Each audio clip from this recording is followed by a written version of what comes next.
everyone, this is Yana Smakula, member of the Spellbinders design team, and today I'm sharing a thank you your amazing card using Sentiments 6 dies from Spellbinders, as well as the 80 Meeting Basics A, Bitty Blossoms, and Jewel Flowers and Flourishes sets.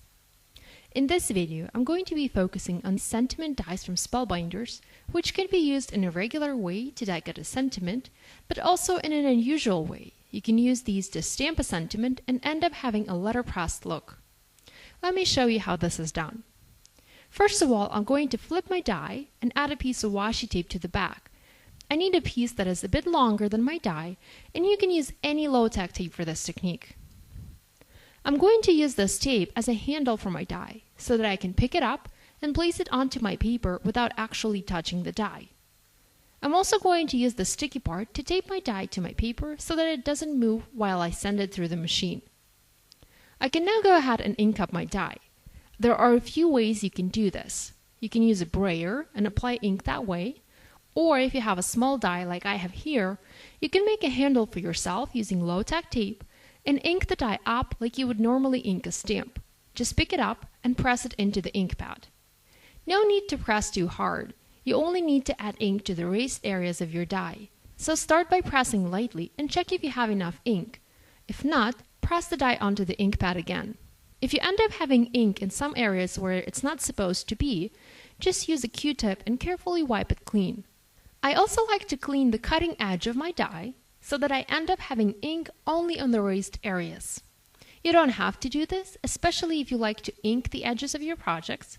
You can leave a bit of ink there and have a nice finished die cut and also inked edge. Next, go ahead and place your die on your paper and tape it down using the tape already attached.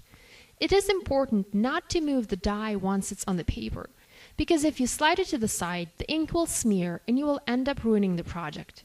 So simply be careful when placing your inked die onto your paper and make sure to tape it down right away. This is just like using stamps. Once the inked stamp touches the paper, you don't want to move it to the side as you will end up having a smeared impression. Now we can take our piece to our die cutting machine and die cut this as usual. Note that I'm using a regular cutting sandwich with a gray base plate and white cutting plate. I am not embossing this piece, I am simply die cutting it. Now this particular die is designed to deboss a sentiment and create a cut line around it. So you have a beautiful two-in-one result, a debossed and die-cut sentiment. By adding ink to the raised area of the die, we're able to turn our die-cut into a beautiful letterpressed piece. Here's a closer look at the piece that we just created. It is a stunning sentiment, and look how nicely that ink shines inside. Now here are a few more practice pieces that I did using various kinds and colors of ink. This technique can be done with pigment, dye, and other kinds of ink. Practice does make perfect in this case, so if you don't get it right the first time, don't give up. Try using a different kind of ink and practice a few more times, as this is a beautiful way to stretch your dies and give your die cuts a whole new look. To finish making my card, I'm going to die cut a panel using the largest die from the A2 Meeting Basics A set out of patterned paper, and to add a bit of detail to the edge of my die cut, I'm also going to emboss it.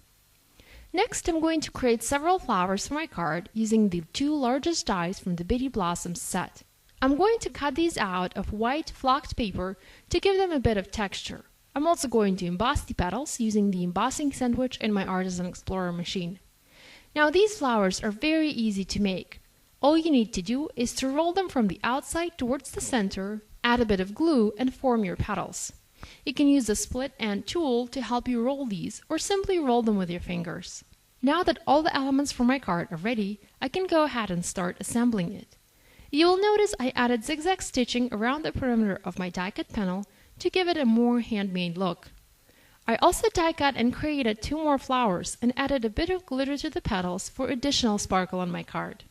To accompany the flowers, I cut and embossed several leaves using the beautiful leaf dies from the Jewel Flowers and Flourishes set. Finally, I adhered all the elements down onto my die cut and stitched panel and adhered that onto a landscape A2 top folding card using foam adhesive to create some dimension. I also embellished my card with a few white pearls and some white thread, which I tied into a bow and tucked in between the flowers and leaves. Thank you for watching this video. If you have any questions, please leave them in the comments section below. And be sure to subscribe to Spellbinders YouTube channel for more videos. Thanks for watching. Bye!